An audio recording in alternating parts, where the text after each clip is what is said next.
Hello, everybody, and welcome back to MarTech Masters. We are here today with Luke Summerfield from HubSpot. And Luke, please tell us where you are, because that's very important nowadays.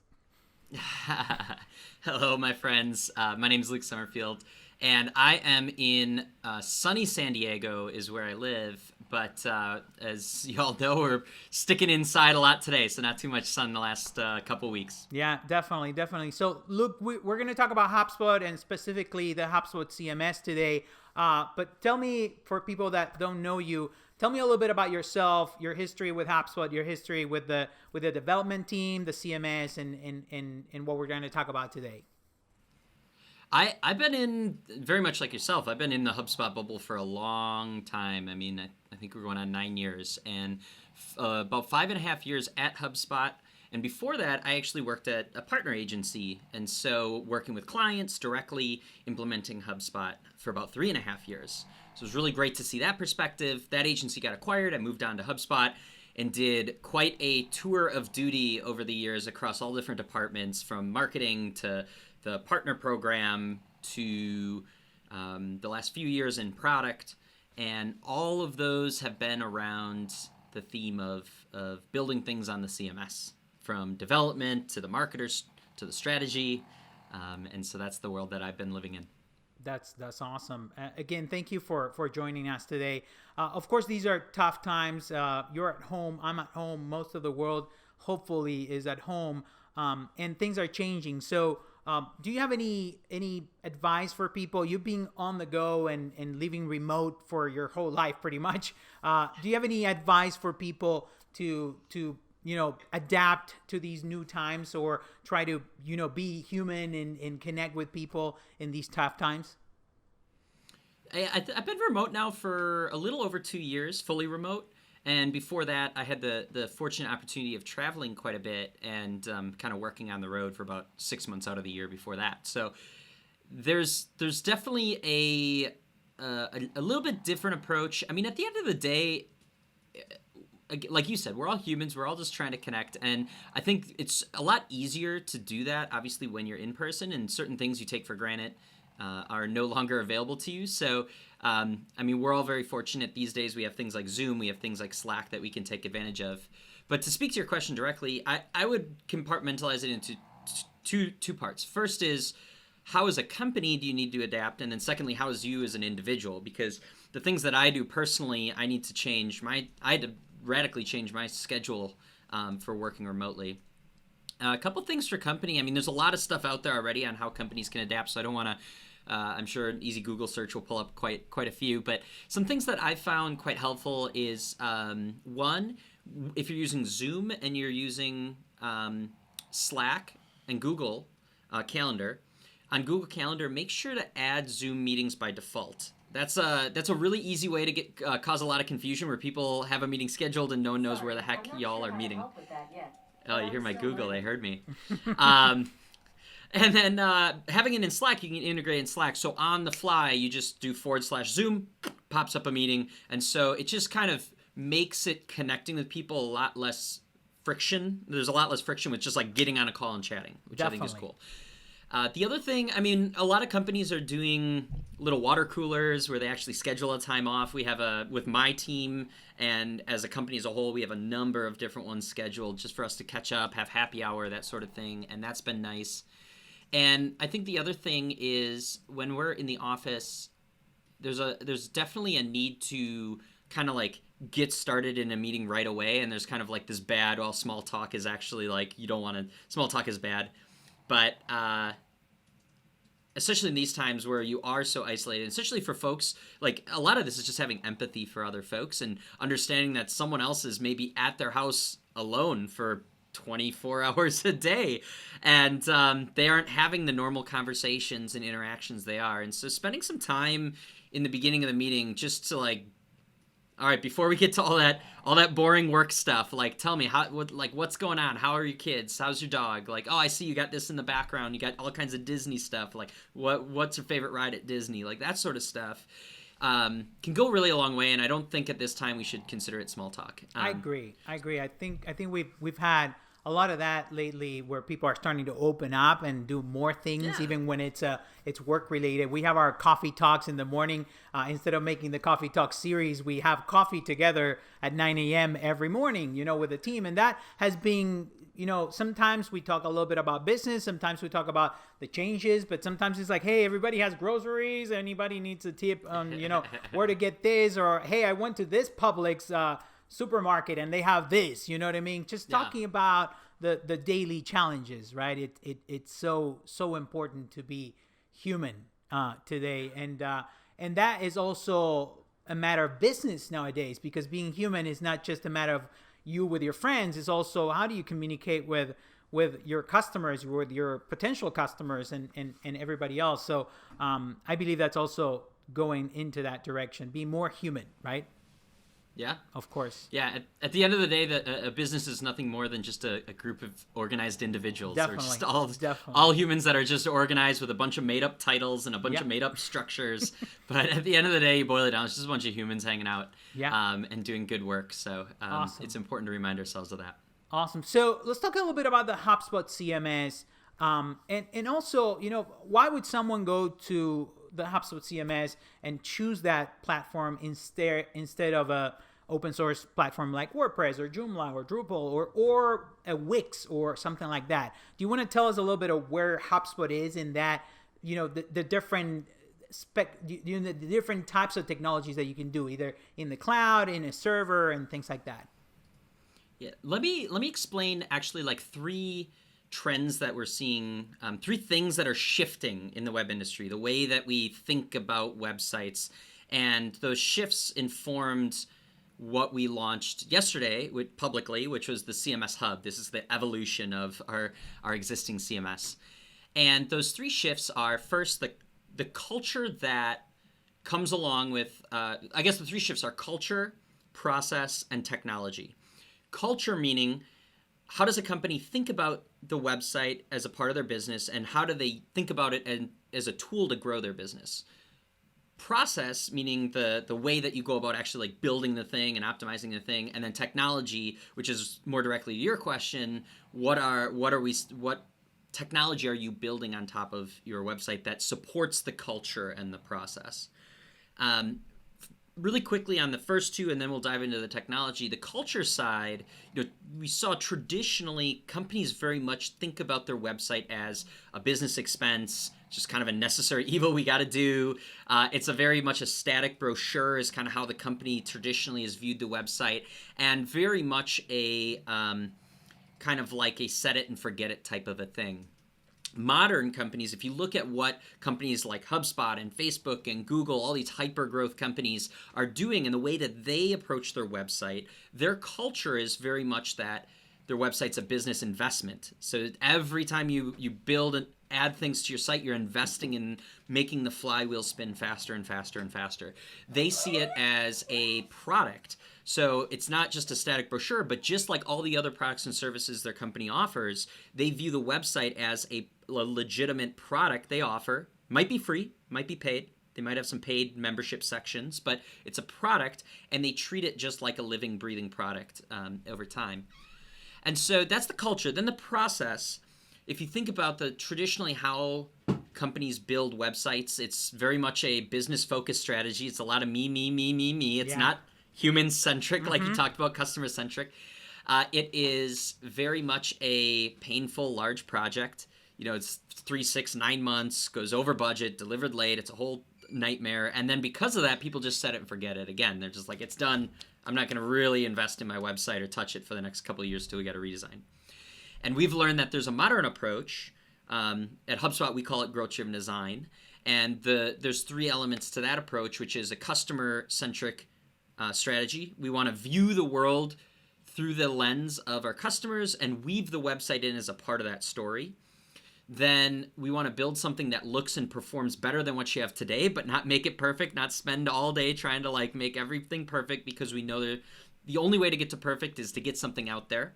So we're going to get something out there, and then we're going to collect data and use data to inform our decisions. It's no longer what looks pretty, what does the CEO think? It's let's data inform it. So I mentioned that because those are two shifts that are important for us to consider when we're looking at the modern culture and the modern process. We need to evaluate what technology will enable us to do all of that efficiently.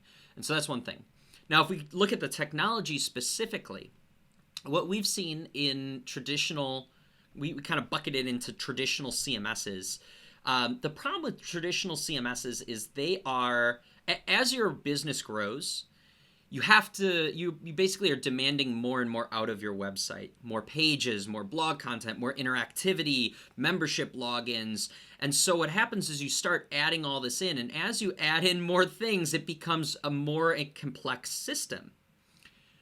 So the problem with a more complex system is over time, you end up shifting your focus to managing the system and focusing on the system and not focusing on actually driving value to your customers.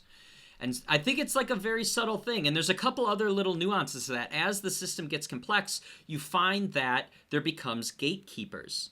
Anytime you need to make a change to a traditional CMS, that you have to log a ticket with the development team, but they're in mid-cycle, so you got to wait 2 weeks before they prioritize it. And all of a sudden, you're 2 months later and you're wondering why your thing hasn't gotten done. Like, we know, especially in a day and age like today, you have to be agile. You have to be able to change what you're doing and empower your team to get the work done that they need. But we're seeing traditional CMSs really create those gatekeepers. And then, to your point, security is more important than ever. And a lot of traditional CMSs aren't built from the ground up with security baked in. It's let's layer it on, let's put an add-on in, let's pay some extra fee. And that can cause a lot of problems when you're thinking about not keeping up with updates with your plugins or your themes or all these other things. It opens the door to a lot of vulnerabilities because security is not built from the ground up. So if we look at modern CMSs, and then I'll kind of shift it to like why we launched this yesterday.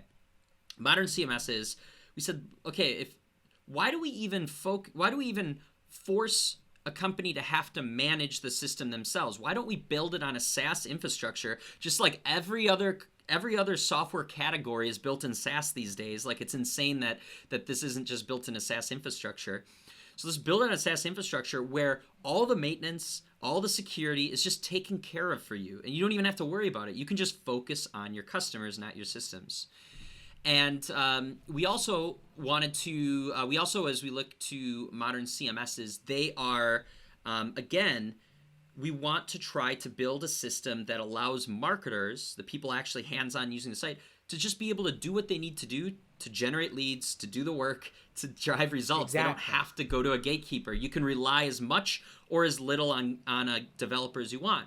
Now, the beauty of that is developers are still absolutely critical, but it frees the developers' time up to build more creative, more impactful solutions versus like making a tweak to the menu item or to change the color of like this button.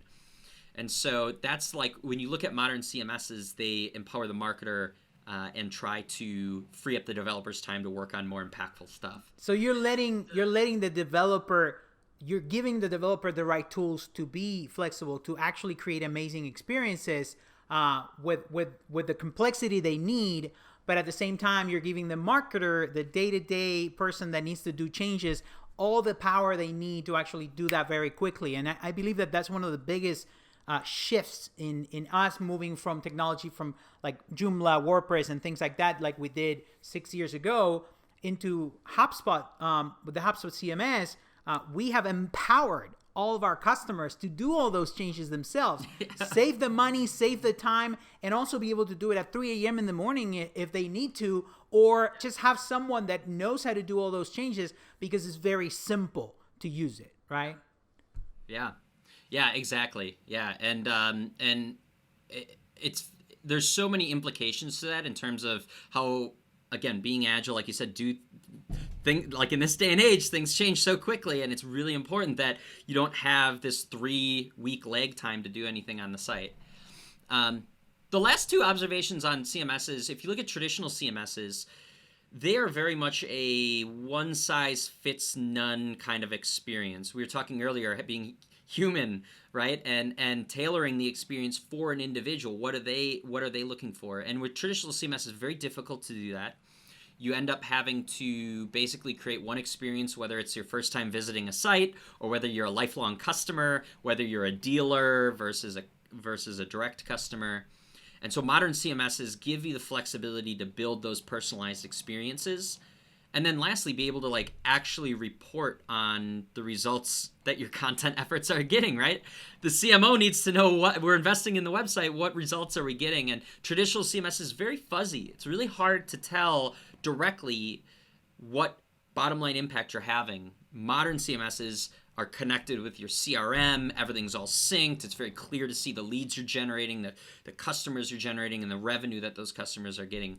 And so those three shifts, the culture, the process, the technology, those are happening regardless if HubSpot's in the conversation, but we recognize it at HubSpot, and that's why yesterday we launched CMS Hub, which is our evolution of our existing CMS into two tiers, a pro and an enterprise tier, to basically allow marketing teams and developers and IT folks to take advantage of those shifts and make sure that they're able to build the websites to the modern process and then have what they need, like we talked about with the technology side. Yeah, before we go into some of the features that you can get with the latest updates, let's talk a little bit about security, because lately we have seen in the news there's a rising cybersecurity attacks and issues with people working from home, so many people working in unsecured environments, and websites are not completely disconnected from all of this. And I have a story, and actually the reason why we moved every single one of our customers to the HubSpot CMS was, I think it was 5-6 years ago. We were managing 120 websites in our own server. It was a cloud server. Everything was secured. We supposedly had firewalls, antivirus technology, and a great technology and a hosting company that was supposed to do all of that. And we were updating websites most of the time. It depended in the relationship that you have with the customer. Sometimes they take on that responsibility. Sometimes we can take on that responsibility. All of a sudden, one of our customers had an infection, a virus. Sorry, virus has more than one.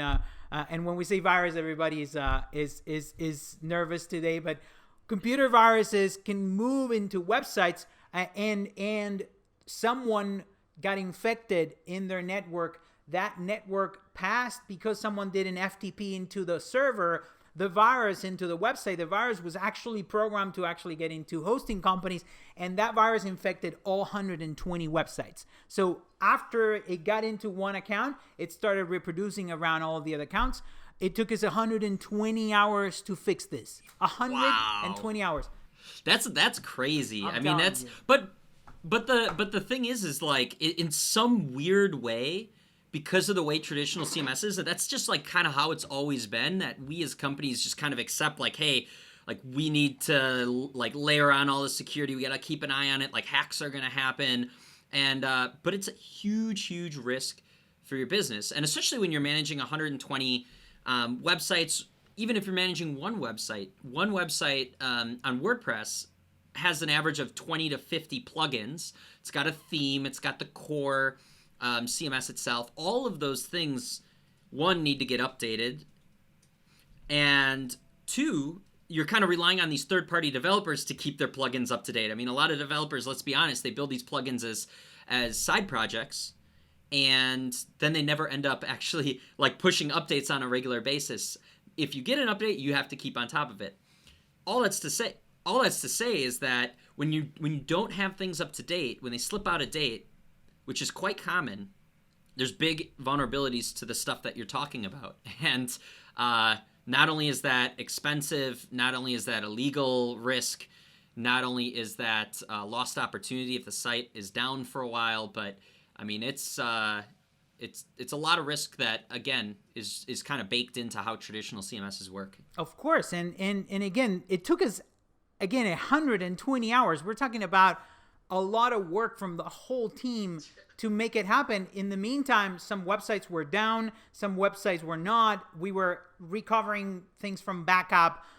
Then we had to clean it up. All of that doesn't exist. As soon as we moved everything into the HubSpot CMS, We've never had an issue like that. We've never had websites going down. And that's, I think, today more than ever, where people are going to run their business online, run their business through their website, not just have a brochure online, right? That is going to be even more important than ever, right? Yeah. Definitely. Yeah. Well, we think of it at least at HubSpot, we think of it in three categories. We think of first the security itself, right? So what do we build into the infrastructure for security? Second, we think of it in terms of monitoring. So what capabilities do IT teams or developers that own the website want in terms of monitoring activity? And then three is things like compliance, right? Compliance is like maybe not directly tied with security, but maybe compliance, another way you can think of it, is also governance. Like, how much control and access do you want to give to different internal team members? That's like another, I guess, a separate way we think of compliance. And so if we think about it from HubSpot, again, we're a SaaS CMS. We just take care of all that stuff for you. I'm not going to get into all the nerdy IT technical stuff that we could, but at the end of the day, whether you're shopping for HubSpot or not, you want to look for some very key things. You want to look for that you have what they call a global CDN, a content delivery network. That basically means that the content will be served up remotely from the closest location to the viewer in a fast, secure, reliable way. Costs a little bit more, but it's well worth the security concerns, and for us, it's just baked into your overall cost of HubSpot. Getting an SSL, that's starting to become more standard, which is great, but there's a lot of companies that maybe haven't paid attention to their website in a while, that they're missing a SSL certificate, which is essentially like a little security layer. We also have web application firewalls built directly into the system. We have a 24/7 monitoring team where our security team, we have legit humans and technology that monitors any weird influences in the system so that we can get on top of it ASAP. You want to look for that sort of stuff. And you can always look for things like downtime, and the industry standard's 99.99%. Anything below that is just like, and that's what you get for the $30 a month hosting. You're going to get lower downtime. Things are going to go down more frequently. So that's that. And then if we talk about the monitoring standpoint, there's a couple things you want to do. You want to be able to monitor, especially if you're a scaling organization, you got a big IT team, you got multiple locations around the world, you want to be able to monitor the uptime of the site, so that if there is something that, uptime and performance. So one is the thing live, two is if it's live, is it performing well or not? And so, for example, at HubSpot, we have a performance monitoring API that gives the IT teams peace of mind. It allows them to watch all this stuff and make sure everything's all ready to go and spot any errors before they even happen.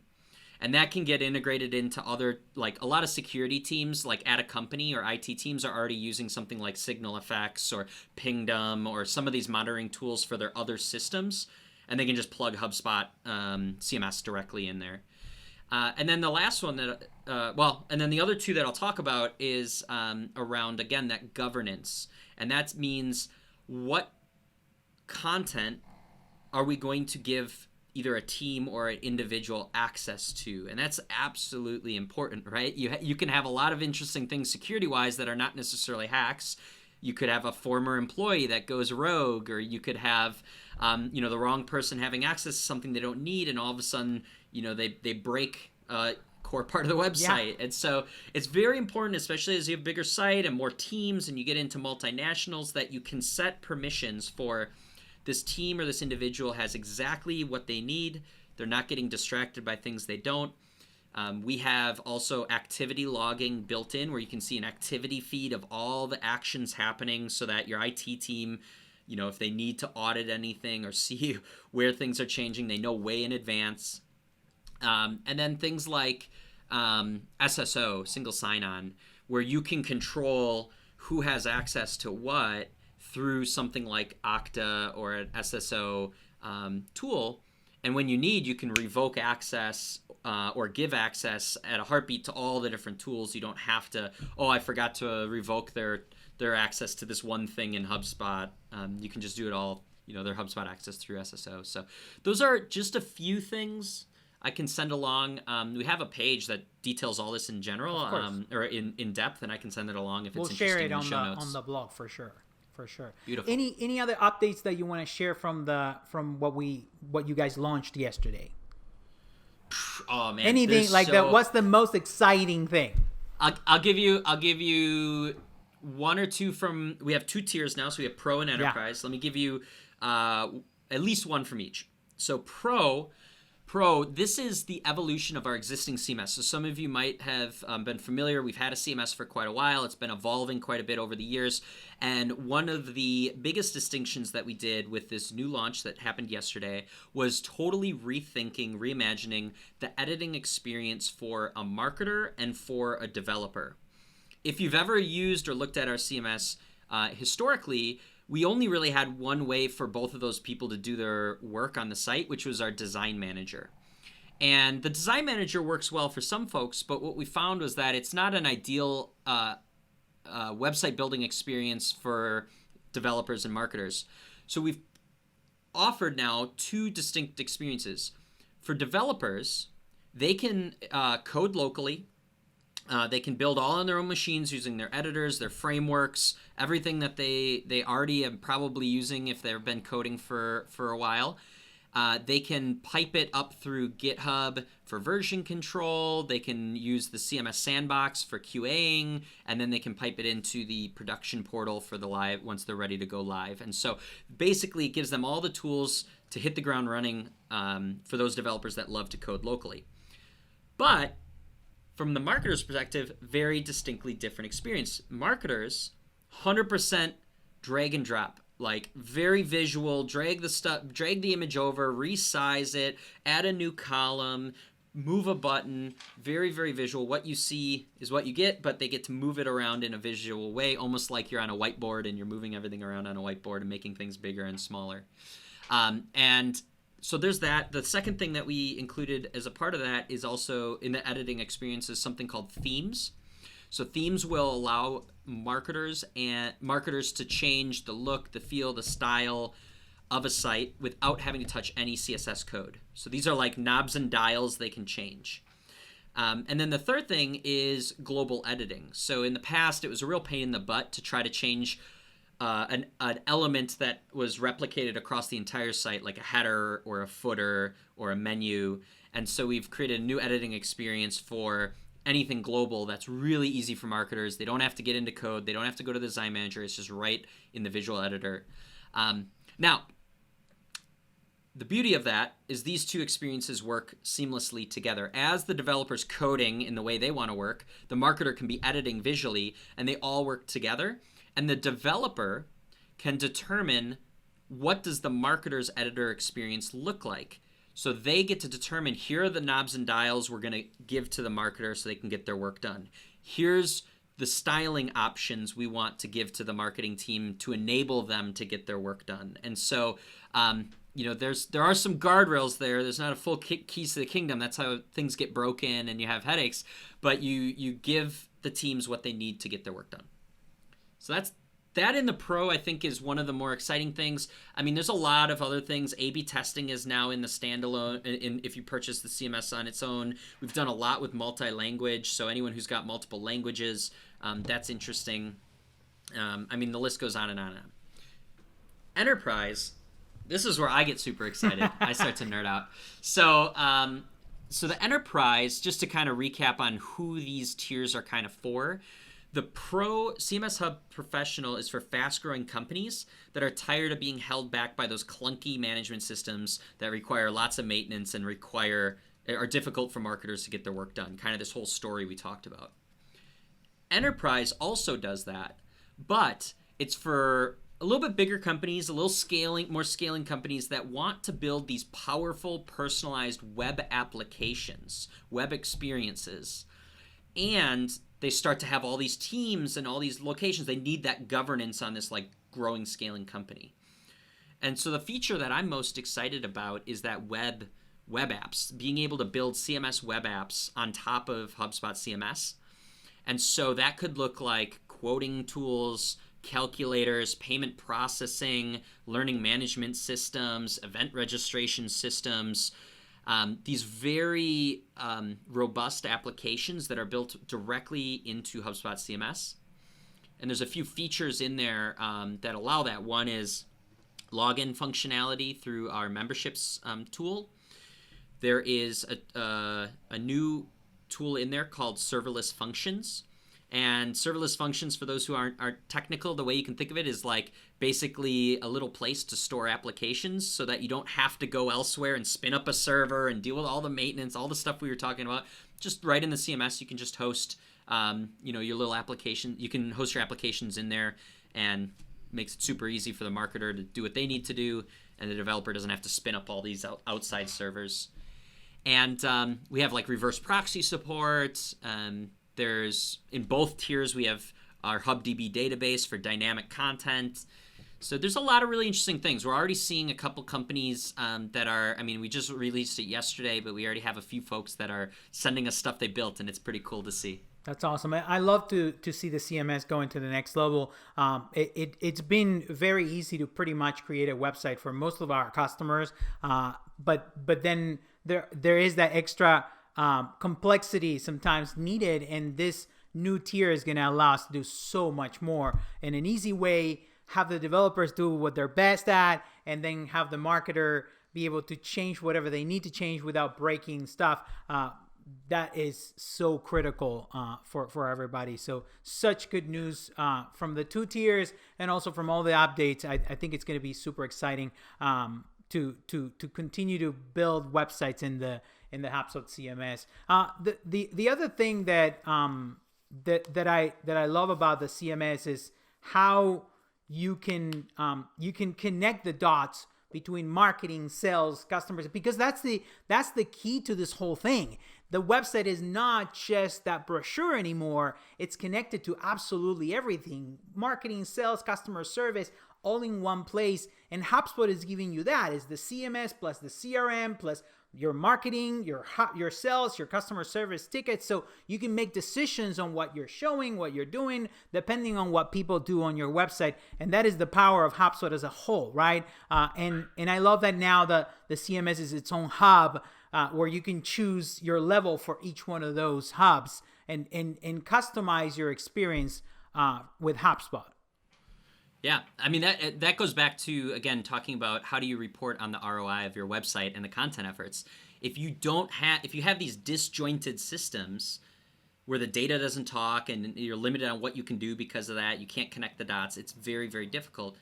Again, I think it's just, let us just take care of it. We put it all into one spot. You got that's kind of the beauty. It's an all-in-one platform for leads and visitors, and that starts by building the CMS on top of the CRM. They're baked together, including also now this might be kind of interesting, is our conversational platform. So that right now we've increased, if you buy the Pro or the Enterprise CMS, that you get higher limits than what's in our free. But it also comes with all our free tools. So you get the free email, you get free social, free paid ads, like all the free tools, the CRM, the CMS, and then the conversational platform.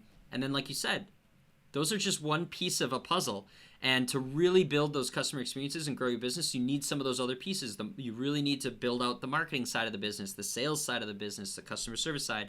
And to one-click button, you get all the tools you need, and all the data is all being synced through the CRM, so you don't have to migrate anything or change data or anything. It's all which also keeps everything safe and secure, because at the end of the day, privacy is also very important. And if you have one database with everything and everything connected in one place, is even better, considering a lot of changes in the world with safety and privacy. So that's also another reason why to move to the HubSpot CMS. So again, thanks Luke for all the incredible insight about the new HubSpot CMS. But before you go, I know you are an avid reader. You read a million books, as you can see in the background, and you have amazing recommendations. Anything to recommend? I think people will have more time than ever now to read. So anything you're reading, anything important, anything interesting?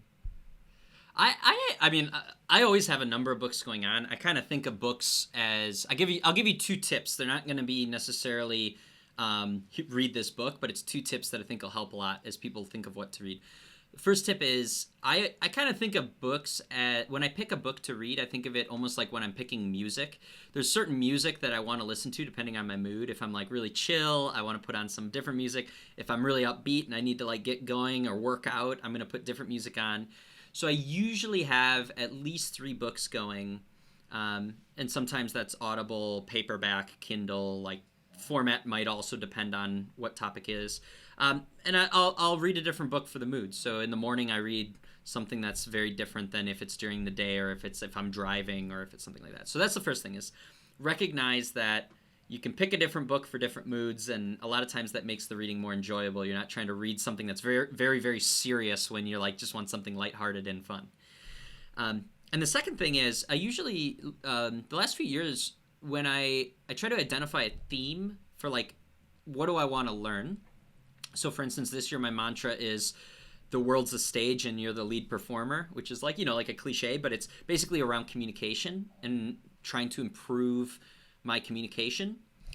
And so that's the first thing, is like, what skill do I want to develop? And then I look at what industries, totally different industries than what I'm in now, are like light years ahead on that particular skill. So I'll give you an example. Right now, I'm really focused on communication, on performance. Again, the world's the stage and you're the lead. And so I'm like, who is really good at performing? And I'm like, magicians. Magicians are phenomenal performers. That's literally all what they do. Magic is. It's just Exactly. performing, right? And it's about getting people to zone in and really focus on one area so that they can do something over here you don't see. And they're just really good show personship in terms of how they bring it together. So I just bought a bunch of books on magic, on improv comedy, on acting, and I don't have any interest in ever becoming an improv comedian. I don't have any interest in becoming a magician. It's fun maybe around the house, but there are principles in there that put those professions at such a high level at that I can pull away and say, okay, they did it like this in magic. How do I regurgitate that into my next presentation that I do with Gabriel when we record our podcast? And so, again, that's not a recommendation on a book, but I would encourage folks that are watching this, if you find an area you want to grow in, try to look outside. It's really easy to get narrow focused and be like, I'm only going to read business and marketing books, only going to read business and marketing books. And I can tell you, if after you read 1 or 2 or 3 of the books on a topic, it's like they're all end up saying the same things in a different way, which can be good in the context of your life. Like you want to read things that are very contextual, but a lot of times I learn the most and I connect the dots the most from seeking like totally unrelated things that share common threads or common characteristics like underneath. Yeah, I remember you mentioned you were trying to learn experience, and you were defining how can you create a better experience, and you were reading about theme parks or things like that, and that's exactly the same kind of example. It definitely makes sense. Thanks for sharing that. Anything else, Luke, that you want to share with everybody? Again, all kinds of things going on right now, but anything you want to share from HubSpot, from you? This is your stage. Go ahead. I guess the thing going on to our previous conversation that I think is good for folks to know is that HubSpot is doing a number of relief things to try to make it easier for business to continue going, and that's from both internally with our employees, with our partners, and also with customers. And so there's a page online, we can put it in the show notes, I'll send it, that outlines all the different things we're doing. But one of the things, of course, as kind of business stalls in the retail, in the in-person side of things, a lot of companies are trying to get online. They're trying to figure out how do we continue growing as a business focused primarily on digital. And so one of the things we did was we added a bunch of new limits, bunch of new things into our free tools. Without limits, we've removed limits on like email and things like that, so you can keep in touch with your customers. And we also brought down, so again, as we mentioned, we have marketing tools, sales tools, service tools. We call that the growth stack when you have those kind of 3 combined. Normally that's, I think it's like $120, $150 a month for the starter. The starting tier. With a discount already. I think it was 150 and 120 discounted, and now it's at 50, right? $50. Yep. So for $50, you can get access to sales, marketing, and service tools, which will basically get you up and running. And then, again, if you're interested in hosting a website or revamping your website or any of that, you can add on the CMS as well. So I just say that it's a good way. There's some things that we're doing to try to make it easier for companies to do their digital transformation, get online, and keep things moving in obviously the times that we're in. So I think that's good. I'll put the link in the show notes, or I'll send it over. And yeah, I think that's probably the best thing that I can say. And I guess the other thing is just have a little bit of empathy for everyone. I mean, I've found myself wondering, why isn't this done, or like this person hasn't responded, and sometimes it's easy to forget that there's a lot of other things going on work-wise and personal life-wise that we could all need to empathize a little bit more and have a little bit more patience, of course, in these days. Definitely. And I want to say thank you for an amazing partnership with HubSpot. As partners, HubSpot has been there for a long time with all of us, helping us grow and helping us help our customers and create more value.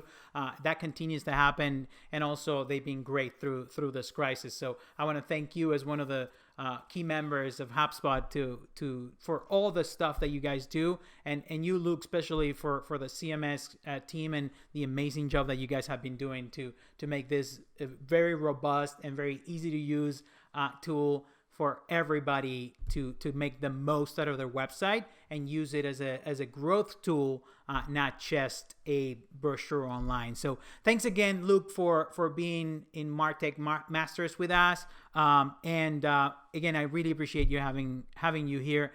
And we'll stay in touch, okay? Yeah, thank you so much for having me. Cheers, everyone. Take care. Have a good one. Stay safe.